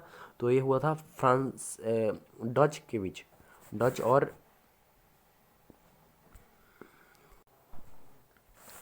तो 1757 में प्लासी का युद्ध अंग्रेजों यहाँ पर शासन करने लगा। 1757 में प्लासी का युद्ध, चलिए मैं एक बार रिवीजन करवा दे रहा हूँ आपको। देखिए प्लासी का युद्ध 1757, वेदरा का युद्ध 1759, और वेदरा के बाद वांडीवास का युद्ध, वी से वेदरा, वी से वांडीवास का युद्ध 1760, और फाइनली लास्ट में बक्सर का युद्ध 1764 बक्सर का युद्ध 1764 में हुआ था। और यहीं पर आपको याद होगा कि शाह आलम द्वितीय के इलाहाबाद की संधि हुआ था 65 में, इलाहाबाद की संधि हुआ था। आप शुरुआत में मैं आपको बताया था कि इलाहाबाद की संधि भी हुआ था, और किसके किसके बीच? अंग्रेजों और शाह आलम द्वितीय के बीच। तो ये याद रखिएगा, बहुत इंपॉर्टेंट क्वेश्चन है। प्लासी का युद्ध 1757 में, प्लासी का 1757 में, बेदरा का युद्ध 1759 में, बेदरा का युद्ध 1759 में, वांडीवास 1760 और बक्स 1764, चारों लाइन बाई लाइन है। तो आपको अब दिखाई दे रहा होगा कि अंग्रेजों ने पूरा शासन अब मतलब जमा लिया है। बंगाल में जीतिए लिया, फिर से बक्सर में जीतिए लिया, और उधर बेदरा का युद्ध में पूरा जो भी था उस सबको हटा दिया। अब बेदरा का युद्ध में उसको हटा दिया सब डच को, और वांडीवास में फ्रांस को हटा दिया। तो मतलब करीब करीब इसका पूरा शासन अब आ गया था। भारत का करीब करीब पूरा शासन अंग्रेजों के पास आ गया था। और चलिए आगे चलते हैं। इस संधि के तहत अंग्रेजों ने बंगाल के क्षेत्र में द्वैत शासन, आप वहाँ पर भी पढ़े थे कि द्वैत शासन बंगाल में लगा दिया गया था। कौन सा संधि के बाद? इलाहाबाद के संधि के बाद द्वैत शासन लगा दिया गया था। बक्सर के युद्ध में अंग्रेजों ने, बक्सर के युद्ध के बाद बक्सर के युद्ध ने अंग्रेजों को भारत में पैर जमाने का मौका दे दिया। मतलब बक्सर के युद्ध के बाद अब अंग्रेज एकदम खुला हो गया, सब जीत लिया, सब जीत लिया, तो अब मतलब अब तो पैर जमाएगा ही। फिर से यहाँ पर आपको मिल जा रहा है वही 1759 में अंग्रेजों ने वेदरा का युद्ध में डच को हराया था, बता दिया। 1707 में अंग्रेजों ने वांडीवास के युद्ध में फ्रांसीसियों को पराजित कर दिया, ये भी बता दिया। इस प्रकार भारत अंग्रेजों का विरोध करने वाला कोई शक्ति नहीं बचा था, इसलिए ब्रिटिश ईस्ट इंडिया कंपनी धीरे धीरे मजबूत होने लगा। लेकिन भ्रष्टाचार बहुत ज़्यादा बढ़ गया और राजा का नियंत्रण भी कंपनी पर कमज़ोर पड़ गया। लेकिन ब्रिटिश ईस्ट इंडिया कंपनी तो मजबूत हो गया, लेकिन भ्रष्टाचार बहुत ज़्यादा बढ़ गया था और राजा का नियंत्रण कंपनी पर कमज़ोर पड़ने लगा। अब चलिए कंपनी के उस समय के गवर्नर जनरल पढ़ लेते हैं। तो पहला गवर्नर जनरल रॉबर्ट क्लाइव, मैंने बताया इसी ने द्वैत शासन का शुरू किया था और 1765 में द्वैत शासन लागू किया था। 1765 में इलाहाबाद का संधि भी हुआ था, उस समय द्वैत शासन लागू किया था। अब वारेन हेस्टिंग 1772 से 1785 था, इसके समय रेगुलेटिंग एक्ट पारित हुआ था, इसके समय कौन सा एक्ट पारित हुआ था? Regulating act. तो चलिए अब आगे चलते हैं, याद रखिएगा इंपॉर्टेंट है। पहला गवर्नर जनरल मैंने बताया, पहला गवर्नर था, गवर्नर जनरल नहीं, गवर्नर, पहला गवर्नर रॉबर्ट क्लाइव, और द्वैत शासन इसी लगाया था 1765 में। 1765 में ही इसका इलाहाबाद की संधि हुआ था, और वारेन हेस्टिंग्स 1772 से 85 इसके समय रेगुलेटिंग एक्ट पारित हुआ था। अब 1857 की क्रांति को पढ़ते हैं हम लोग। इस क्रांति की पृष्ठभूमि बहुत पहले से ही तैयार हो रही थी। भारतीय जनता धीरे धीरे अंग्रेजों के खिलाफ होती जा रही थी। को बहुत सारा कारण था। पहला तो भाई आर्थिक कारण था। आर्थिक कारण मतलब जो भी आर्थिक होता है पैसा वैसा से। तो देखिए आर्थिक में क्या था, अंग्रेजों ने जमींदारी व्यवस्था, महलवारी, रैयतवाड़ी, अस्थायी बंदोबस्त इत्यादि द्वारा भारतीय किसानों का अत्यधिक शोषण किया, जिस कारण भारतीय किसान गरीब हो गए। तो अब वो सब जब आया ना भारत में, तो एक से एक खेती लेके आया गया। जमींदारी व्यवस्था, महलवारी, रैयतवाड़ी, अस्थायी बंदोबस्त, मतलब खेती का नया नया सिस्टम ला दिया, जिससे भारत के किसान को शोषण सहना पड़ रहा था। इसी कारण यहाँ एगो तो पहले कारण ये हो जा रहा है। फिर आगे कारण होगा सामाजिक कारण में, देख लेते हैं सामाजिक कारण में। तो सती प्रथा का उस सब अंत किया, बाल विवाह पर रोक लगाया, विधवा पुण्य विवाह लागू करा दिया। तो ये सब काम अच्छा किया था, लेकिन भारत के जो समाज था, भारत के समाज के विरुद्ध था। तो ये भी एक इम्पोर्टेंट कारण बनता है। प्रशासनिक कारण भी हो जाता है। डलहौजी हड़प नीति, डलहौजी तो बहुत खराब खराब काम किया था। हड़प नीति किया, सतारा को हड़प्पा, अवध को हड़प्पा, झांसी को अपन कब्जा किया, कानपुर में कब्जा किया, इलाहाबाद में चाहिए पूरा कब्जा कर लिया। अब ये सब देख देख के बहुत ज़्यादा मतलब भारत के अंदर गुस्सा आया, जिसके कारण 1857 की सब क्रांति का देन है, याद रखिएगा। धार्मिक कारण में क्या हुआ, अंग्रेज ईसाई धर्म को अत्यधिक प्रचार करने लगा, जिसके कारण भारतीय समाज इसका विरोधी हो गया। तो बहुत सारा कारण हो रहा है। तकनीकी कारण में भी हो गया, रेल डाक प्रेस का प्रारंभ होने से हुआ। तो जो संदेश था विरोध का, कि मतलब अब अंग्रेजों का विरोध किया जाए, बहुत तेज़ी से फैलने लगा, पूरा देश भर में तेज़ी से फैलने लगा। चलिए एक बार फिर से पढ़ लेते हैं इसको। क्या कारण था 1857 की क्रांति के, 57 क्रांति के? तो पहले तो आर्थिक कारण में आ जाता है, जमींदारी व्यवस्था, महलवारी, रैयतवाड़ी, सब याद रखिएगा।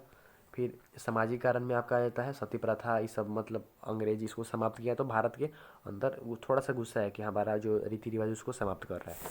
फिर प्रशासनिक कारण में भी आ जाए डलहौजी हड़प नीति, डलहौजी का हड़प नीति, डलहौजी का हड़प नीति, डलहौजी का हड़प नीति याद रखिएगा। धार्मिक कारण में ईसाई धर्म को अत्यधिक प्रचार करना। तकनीकी कारण में ये सब जब स्टार्ट हुआ, रेल डाक प्रेस, तो इससे पूरा संदेश तेज़ी से फैलने लगा। अब आगे चलते हैं। और था सैनिक भी कारण था। सैनिक कारण में कि मतलब भारत के जो सैनिक है उसको भी दाढ़ी मूछ पगड़ी ये सब नहीं रखने दिया जाए। तो अब ऑब्वियसली खिस बर्वे करेगा। फिर और भी तत्कालिक कारण कुछ है, जैसे कि बेसफील्ड राइफल था। बेसफील्ड राइफल है, उसको इनफील्ड राइफल को उसके स्थान पर ला दिया गया। तो अब जो ये नया वाला राइफल आया था ना, तो ऐसा अफवाह उड़ा कि जो उसका राइफल का जो बंदूक कारतूस, जो भी उसका गोली होता है उसमें कारतूस पर गाय की चर्बी है, मतलब चर्बी है।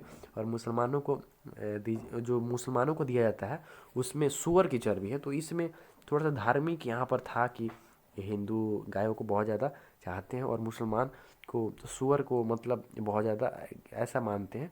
तो ऐसा इसीलिए वो लोग बहुत ज़्यादा गुस्सा हुआ कि ऐसा अंग्रेज काहे कर रहा है हमने जोरे। और ये भी एक बहुत बड़ा कारण हो गया था। आगे चलते हैं। बंगालपुर के बैरकपुर छावनी के 34 नेटिव इन्फेंट्री, एक और है जो 34 नेटिव इन्फेंट्री, याद रखिए 34 नेटिव इन्फेंट्री, 34 ए नहीं, 34 ए नेटिव इन्फेंट्री के जवान मंगल पांडे ने, जो कारतूस वाला ये सिस्टम था, तो इसको लेकर वो मना कर दिया कि हम ये सब काम नहीं करेंगे, कारतूस नहीं खींचेंगे। तो ये, और इसीलिए इसे बाज और लेफ्टिनेंट ह्यूज को उसे गोली मार दिया। जब गोली मार दिया तो 8 अप्रैल 1857 को इसको फांसी दे दिया गया। 8 अप्रैल 1857 को इसको फांसी दे दी गई। अब देखिए अब स्टार्ट होगा। 34 नेटिव इन्फेंट्री के मंगल पांडे मना किया कि हम ये सब काम नहीं करेंगे, तो बाज और लेफ्टिनेंट ह्यूज को गोली मार दिया। मंगल पांडे गोली मार दिए। तो फिर 8 अप्रैल इनको फांसी दे दिया गया। 8 अप्रैल 1857 को फांसी दे दिया गया, और बैरकपुर छावनी में इनको फांसी दे दिया गया। तो अब इससे पूरा जितना भी सैनिक था उसके अंदर विद्रोह आ गया कि पैसे साला फांसी कैसे दे दिया। तो अंग्रेज सबरे पूरा गुस्सा आ गया। तो अब गुस्सा आ गया तो धीरे धीरे फैलने लगा। तो फैले तो सैनिकों के बीच एगो मतलब हुआ कि इसका कौन सा दिन विद्रोह किया जाए। उसका डेट बना 30 मई 1857 को, विद्रोह का डेट बना 30 मई 1857 को विद्रोह किया जाए। और इसका जो संबल था, उसका जो चिन्ह था, रोटी और कमल के फूल, रोटी और कमल के फूल द्वारा संदेश फैलाया गया। रोटी और कमल के फूल, याद करिए 30 मई 1857 को मीटिंग होने वाला था मेन, विद्रोह का मीटिंग 30 मई 1857 को। लेकिन मेरठ के 20 इन्फेंट्री के जवान पहले ही कर दिया सब, 10 मई 1857 को ही कर दिया। मेरठ के 20 नेटिव इन्फेंट्री के जवान 10 मई 1857 ने के ये सब विद्रोह कर दिया था। मेन मुद्दा क्या था देखिए फिर से, 34 नेटिव इन्फेंट्री के जवान मंगल पांडे ने कारतूस खींचने से मना किया, और बाज और ह्यूज कौन कौन, बाज ह्यूज को मार दिया। तो 8 अप्रैल को फांसी दे दिया गया, 1857 याद रखिएगा, 8 अप्रैल को फांसी दे दिया गया। फांसी देने के कारण पूरा लोगों में, सैनिकों के अंदर विद्रोह आया। तो 30 मई को प्लान बना, 8 अप्रैल को फांसी दिया था, 30 मई को प्लान बना कि इसका विद्रोह किया जाए, और जब रोटी कमल के फूल द्वारा विद्रोह किया जाए। लेकिन इससे पहले ही मेरठ के 20 नेटिव इन्फेंट्री के जवान जो था 10 मई 1857 को ही विद्रोह कर दिया। यह विद्रोह पूरी छावनी के हथियारों को लूटकर 11 मई को दिल्ली पहुंच गए। विद्रोहियों ने दिल्ली पहुंचकर दिल्ली की छावनी को जीत लिया, और बहादुर शाह जफर को विद्रोह का नेता जबरदस्ती घोषित कर दिया गया। तो ये सब विद्रोही था जो पूरी छावनी के जो हथियार था उसको लूट लिया सब। 11 मई को दिल्ली पहुंच गया, 10 मई को स्टार्ट कर दिया था सब। ये सब देखो आगे देखो, 10 मई 1857 को स्टार्ट हुआ था, 11 मई को ये सब दिल्ली पहुंचा, सब दिल्ली पहुंचा। तो दिल्ली पहुंच के छावनी को जीत लिया, दिल्ली की छावनी जीता। और अब जो बहादुर शाह जफर था उसको विद्रोही नेता बना दिया, उसको विद्रोही नेता किसको साबित कर दिया गया, जबरदस्ती बहादुर शाह जफर को जबरदस्ती साबित कर दिया गया। 4 जून 1857 को बेगम हजरत महल लखनऊ से, ये सब याद नहीं रखिएगा, बस 1857 ये सब हो रहा है। बेगम हजरत महल लखनऊ से विद्रोह किया, और लखनऊ से बेगम हजरत महल, लखनऊ से बेगम हजरत महल, लखनऊ से बेगम हजरत महल, लखनऊ से बेगम हजरत महल, लखनऊ से कौन किया था, बेगम हजरत महल। और फिर ये सब नहीं याद, डेट 1857, बस नाना साहब और टाटिया टोपे, कानपुर से नाना साहब और टाटिया टोपे, लखनऊ से बेगम हजरत महल, लखनऊ से बेगम हजरत महल, और कानपुर से नाना साहब और टाटा टोपे, नाना साहब और टाटा टोपे कानपुर से कौन, नाना साहब और टाटा टोपे, लखनऊ से बेगम हजरत महल। और टाटा टोपे का मूल नाम रामचंद्र पांडुरंग, झांसी के रानी के गुरु, झांसी के रानी के गुरु कौन था, टाटिया टोपे, झांसी के रानी के गुरु टाटिया टोपे, झांसी के रानी के गुरु टाटिया टोपे, झांसी के रानी के गुरु टाटिया टोपे। चलिए आगे चलते हैं। अब झांसी से विद्रोह पते होगा, मनुबाई किए थे, झांसी की रानी मनुबाई। और कहाँ की थी, बनारस के रहने वाले थे। विवाह किससे हुआ था, ग्वालियर के राजा गंगाधर राव से। ग्वालियर की राजधानी उस समय झांसी थी। तो झांसी से विद्रोह मनुबाई, झांसी से विद्रोह मनुबाई, झांसी से विद्रोह मनुबाई। बनारस के रहने वाले थी, कहाँ के, बनारस के रहने वाले थी। इनका विवाह ग्वालियर के राजा गंगाधर राव से शादी हुआ था, राजा गंगाधर राव से शादी हुआ था। ग्वालियर की राजधानी उस समय झांसी थी, ग्वालियर की राजधानी उस समय झांसी थी। चलिए आगे चलते हैं। पटना से विद्रोह पुस्तक विक्रेता पीर अली ने किया था। पटना से कौन किया, पीर, पटना पी से पीर अली, पटना से पीर अली, आरा से याद होगा बीर कुंवर सिंह, आरा से बीर कुंवर सिंह। अब चलिए यहाँ से देखते हैं। अब बीर कुंवर सिंह के बारे में थोड़ा सा चलिए एक बार फिर से मैं रिवीजन करवा दे रहा हूँ, भूला जाइएगा।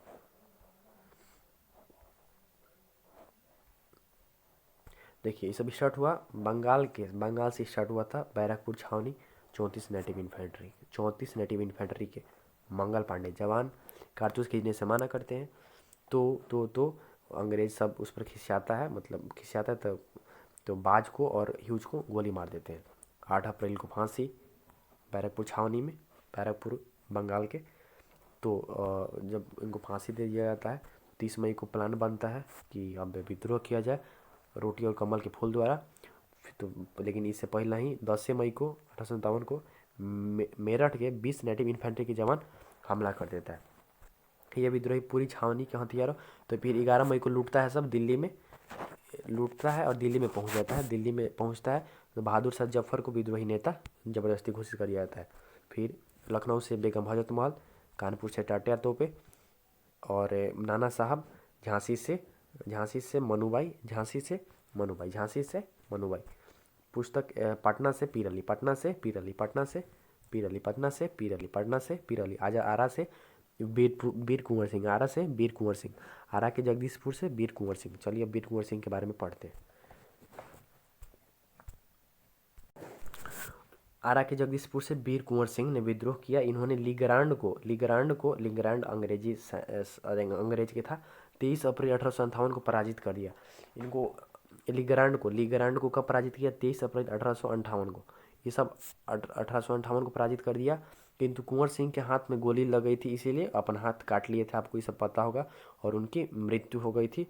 और कुंवर सिंह के जो भाई था उसको गोरखपुर जेल में डाल दिया गया था और वहीं पर उनकी मृत्यु हो गई थी। तो यहाँ से इंपॉर्टेंट क्वेश्चन बचता है, किसको पराजित किए थे? लिगरांड को। किसको पराजित किए थे? लिगरांड को 23 अप्रैल 1858 को पराजित किए थे।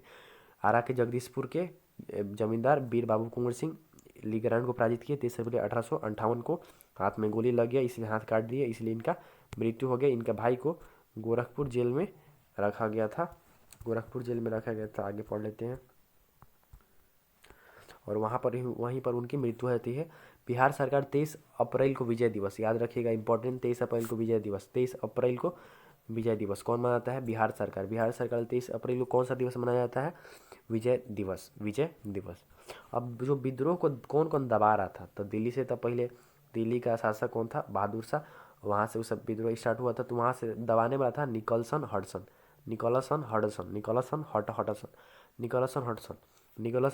बहादुर शाह दिल्ली में दबा रहा था।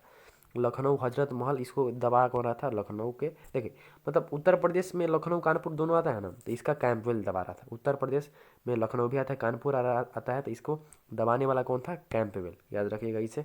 झांसी में ह्यूरोज।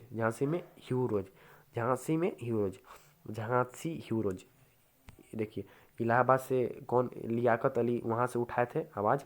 और यहाँ पर कर्नल नील, इलाहाबाद को कौन दबा रहा था? कर्नल नील।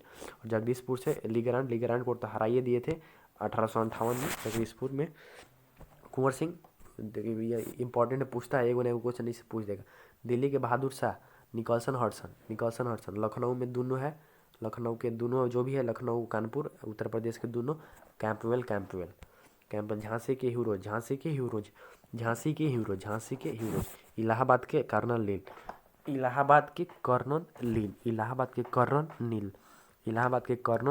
जगदीशपुर के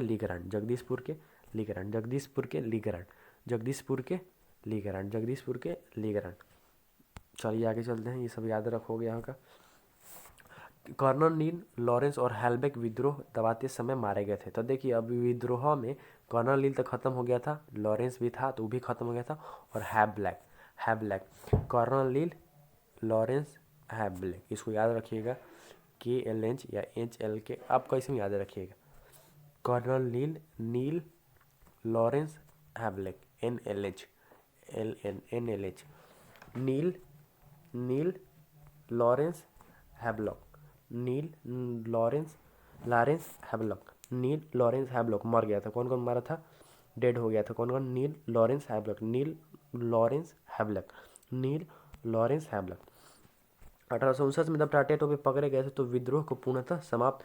अब जब 1859 में टाटिया टोपे पकड़े गए तो अब 1857 की क्रांति को समाप्त समझे जाने लगा। समाप्त मतलब खत्म हो गया। चलिए 1857 की क्रांति जो था वो असफलता का कारण क्या बना था? हथियार की कमी, नंबर 1। संगठन नहीं था उस टाइम, मतलब ऐसा कोई खास नहीं था, ऐसा कोई संगठन की जिसके कारण बढ़ता। नेतृत्व भी कोई भी नेतृत्व नहीं कर रहा था। साथ में जो राजपूत और सिंधिया था वो सब अंग्रेजी के साथ मिला था। ये बहुत डेमेरिट है कि भारत में रह के वो सब अंग्रेज से मिल गया था सब। साथ में जो शिक्षित लोग थे, पढ़ा लिखा था, तो वो सब न्यूट्रल रहा, मतलब आराम से रहा, ज़्यादा बोलचाल नहीं किया, मतलब अंग्रेज़ के खिलाफ आवाज़ ज़्यादा नहीं उठाया। साथ में बहादुर शाह की पत्नी जो थी जीनत महल, वो अंग्रेज़ों के सब सूचनाएं दे रही थी। और इसीलिए जो अंग्रेज़ था सब हुमायूं के मकबरे में पहुंच के बहादुर शाह जफर को पकड़ लिया था और उसे रंगून भेज दिया, और 1862 में उसकी मृत्यु हो गई थी। तो ये सब उतना नहीं याद रखिएगा, बस इसमें याद रखिएगा हथियार की कमी हो गया था, संगठन अभाव था, नेतृत्व की कमी था, साथ में कुछ धोखाबाज हो गया था, और विद्रोही में देश प्रेम की भावना कम था और आपसी स्वार्थ ज़्यादा था। मतलब सब कोई था, झांसी की रानी झांसी चाह रही थी वहाँ से लखनऊ से बेगम हजरत महल अपना मतलब चाह रही थी। चलिए फिर एक बार रिवीजन भी हो जाएगा आपका। तो दिल्ली से बहादुर शाह अपना फेर में था, लखनऊ भी हजरत महल अपन फेर में थी, कानपुर मतलब सब अपन अपन ज़्यादा फेर में था। दे पूरा मतलब एक पूरा जो कंट्री को रिप्रेजेंट करता है वो कोई नहीं था कंट्री को रिप्रेजेंट करने वाला, और कोई लीडर नहीं था। इस कारण 1857 की क्रांति फेल हो गया था। चलिए आगे चलते हैं। अब देखिए क्या हुआ 1857 क्रांति में। बेगम हजरत महल से अवध छीन लिया गया, नाना साहब का पेंशन खत्म, झांसी की रानी को राजा, जो झांसी की रानी की जो पुत्र था वो अपन पुत्र नहीं था लेकिन उसको राजा नहीं बनाया गया। कुंवर सिंह से जमींदारी छीन ली गई, खत्म। विद्रोह के दौरान विद्रोह के दौरान इलाहाबाद को अंग्रेजों ने आपातकालीन केंद्र बनाया था। तो विद्रोह जब हुआ था तो इलाहाबाद को आपातकालीन केंद्र बनाया गया था। और जब विद्रोह समाप्त होता है तो इंग्लैंड की महारानी अपना घोषणा पत्र लॉर्ड कैनिंग को भेजती है। लॉर्ड कैनिंग को भेजती है। तो लॉर्ड कैनिंग इसे 1858 में, मतलब अब यहाँ से पहले एक इंपॉर्टेंट क्वेश्चन बन जाता है। विद्रोह 1857 के विद्रोह में भारत का जो भी अंग्रेजी सेना का नेतृत्व कौन कर रहा था? Lord Canning. मतलब लॉर्ड कैनिंग 1857-58 के बीच में उपलब्ध था भारत में, याद रखिएगा, ये सब काम बाद में आएगा।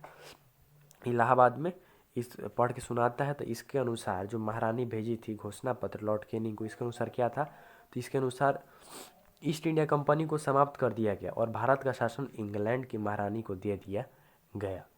कि ब्रिटेन ने यह वादा किया कि वह नए क्षेत्र पर कब्जा नहीं करेगा। विद्रोह के समय इंग्लैंड के प्रधानमंत्री पाम ऑस्टरलिन, प्रधानमंत्री कौन था?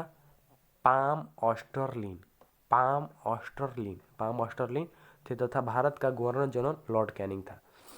अब यहाँ से बहुत इंपॉर्टेंट क्वेश्चन, मतलब ये उतना इंपॉर्टेंट देखो बता रहे हो। 1857 का विद्रोह जब हुआ तो उस समय लॉर्ड कैनिंग था, साथ में पाम ऑस्टरलिन भी प्रधानमंत्री था इंग्लैंड का, याद रखिएगा। चलिए एक बार देखिए इंपॉर्टेंट क्या बनता है यहाँ से। आपातकालीन केंद्र कौन सा बनाया गया? इलाहाबाद को। आपातकालीन केंद्र इलाहाबाद को। कब आपातकालीन केंद्र? 1857 के विद्रोह के दौरान आपातकालीन केंद्र इलाहाबाद को। उस समय जब विद्रोह समाप्त हुआ तो महारानी का भेजती है, पत्र भेजती है लॉर्ड कैनिंग को। 1858 में ये सब पत्र भेजती है। कब? 1858 में। तो 1858 में भेजती है। तो घोषणा के अनुसार ईस्ट इंडिया कंपनी को समाप्त खत्म हो जाता है ईस्ट इंडिया कंपनी, और ये अब यहाँ पर रानी का मतलब शासन चलेगा। विद्रोह के समय इंग्लैंड के प्रधानमंत्री कौन थे? पाम ऑस्टरलिन। तथा भारत का गवर्नर जनरल, याद रखिए, गवर्नर जनरल लॉर्ड कैनिंग था, लॉर्ड कैनिंग। विद्रोह समाप्ति के बाद पील आयोग, कौन था आयोग आया था? याद रखिए, भी पील आयोग। मतलब करीब करीब पील आयोग 1858 में आया था। मतलब एक रफली फिगर याद कीजिएगा, ये करीब 1857। मतलब आप ये मेन में जो डेट है ना, मोटा मोटा डेट को एक कॉपी उपी पर लिख लीजिएगा। पील आयोग 1858 में सिफारिश पर, इसके आयोग सिफारिश पर सेना का पूर्ण गठन किया गया। और सेना में राजपूत तथा ब्राह्मण, अब वहाँ पर राजपूत और ब्राह्मण की संख्या को कम कर दिया गया और नेपाली और पठान की संख्या को बढ़ा दिया गया। नेपाली और पठान की संख्या को बढ़ा दिया गया। क्या है कि ये सब तनी बदमाश होता था, तुरंत दिमाग ज़्यादा होता था, यानी कि लड़ाई करने लगता था सब, मतलब विद्रोह करने लगता था। और ये सब खाली लड़ना जानता है नेपाली और विद्रोह, इसीलिए ये सबको संख्या बढ़ा दिया गया और उस सबका संख्या घटा दिया गया। चलिए अब आगे चलते हैं, एक बार इसका रिवीजन करवा दे रहे हैं 1857 की क्रांति के। चलिए ये सब तो पता होगा, यहाँ से हम लोग करते हैं। चलिए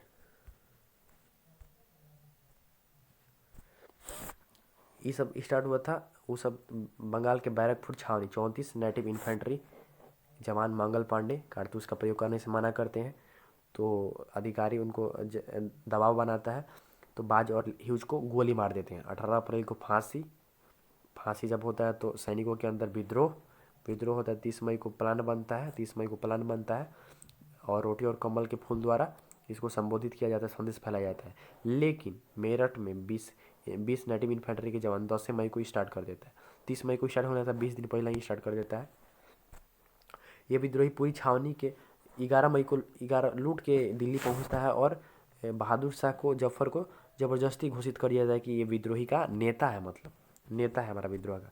बेगम हजरत महल लखनऊ में स्टार्ट करता है। नाना साहब टाटिया टोपे कानपुर, और झांसी से मनुबाई, पटना से पीर अली, पी से पीर अली, आरा से जगदीशपुर 23 अप्रैल को हरा दिए थे लीगरान को। और अपन हाथ काट लिए और मर गए। हाथ काटने के कारण इनका मृत्यु हो गया, शहीद हो गए। और कुंवर इनका जो भाई था उनको जेल में डाल दिया गया और उनकी भी मृत्यु हो गई थी। 23 अप्रैल को विजय दिवस, 23 अप्रैल को विजय दिवस, 23 अप्रैल को विजय दिवस। अब यहाँ पर थोड़ा विद्रोही दबाने वाले अंग्रेजी सेनापति, तो दिल्ली का विद्रोह दबाया निकोलसन हडसन। लखनऊ मतलब जो भी उत्तर प्रदेश के कैंपबेल, उत्तर प्रदेश के कैंपबेल, झांसी के ह्यूरोज, झांसी के ह्यूरोज, झांसी के ह्यूरोज, इलाहाबाद के कर्नल नील, इलाहाबाद के कर्नल नील, जगदीशपुर लीगरांड, जगदीशपुर लीगरांड, जगदीशपुर लीगरांड। उत्तर प्रदेश मतलब उत्तर प्रदेश तो नहीं, उत्तर प्रदेश में सब आता है, लेकिन लखनऊ कानपुर थोड़ा मतलब एक जैसे नहीं लगता है, मिलता जुलता है। कैंपबेल, लखनऊ और कानपुर का कैंपबेल, झांसी का ह्यूरोज, झांसी का ह्यूरोज, इलाहाबाद का कर्नल नील, जगदीशपुर का लीगरांड। और जो नील था लॉरेंस था, NLH NLH LLH NLH नील लॉरेंस हेल्बेक विद्रोह के समय मर गया था। 1859 में जब तात्या तोपे पकड़े गए थे तो विद्रोह को मतलब 1859 में जब तात्या तोपे पकड़ा गए तो वैसे समझने लगा कि विद्रोह जो है वो ख़त्म हो गया है। चलिए आगे चलते हैं। असफलता के विद्रोह के असफलता के कारण हथियार की कमी था, संगठन कोई नहीं था, कोई नेतृत्व करने वाला नहीं था। ये सब धोखा दिया, सब मतलब मिल गया अंग्रेज से। शिक्षित लोग इसमें ज़्यादा हित ही नहीं थे। साथ में बहादुर शाह की पत्नी जफ़र जो जीनत महल थी वो भी बहुत बदमाश थी, धोखाबाज निकली, बेवफा निकली। 1862 में बहादुर शाह जफ़र की मृत्यु हो गया था। विद्रोही में देश प्रेम की भावना बहुत कम थी, अपना स्वार्थ ज़्यादा था। इसमें क्या हुआ, जब हजरत महल से अवध छीना गया, नाना साहब का पेंशन खत्म, झांसी की रानी का पुत्र को राजा नहीं बनाया गया, कुंवर सिंह से जमींदारी छीन ली गई। विद्रोह के दौरान इलाहाबाद को अंग्रेजों ने आपातकालीन केंद्र इलाहाबाद 1858 में लॉर्ड कैनिंग को महारानी एलिजाबेथ पत्र भेजती है जौन में ईस्ट इंडिया कंपनी को ख़त्म कर दिया जाता है। ईस्ट इंडिया कंपनी ख़त्म, नए क्षेत्र पर कब्जा अब नहीं करना है। उस समय प्रधानमंत्री पाम ऑस्टरलिन, मतलब 1857 के विद्रोह के समय इंग्लैंड के प्रधानमंत्री पाम ऑस्टरलिन भारत का गवर्नर जनरल लॉर्ड कैनिंग था उस समय। विद्रोह समाप्ति के बाद पील आयोग आता है। पील आयोग की सिफारिश पर सेना का पूर्ण गठन किया जाता है और सेना में राजपूत और ब्राह्मण की संख्या कम, नेपाल और पठान की संख्या बढ़ा दिया जाता है।